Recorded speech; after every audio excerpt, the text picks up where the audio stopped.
Do you want to browse the Facebook app in different language? I'll show you how to easily change your Facebook language in just a few steps.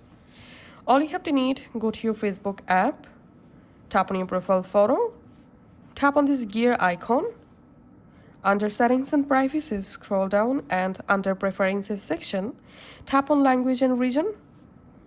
Now, here we have to tap on this first option called language for buttons, titles and other text from Facebook. And now from this available language list, just select your preferred language. So in my case, I'm selecting this language, for example. And we can see the language is now installing. It may take some moments to install the specific language for your Facebook app.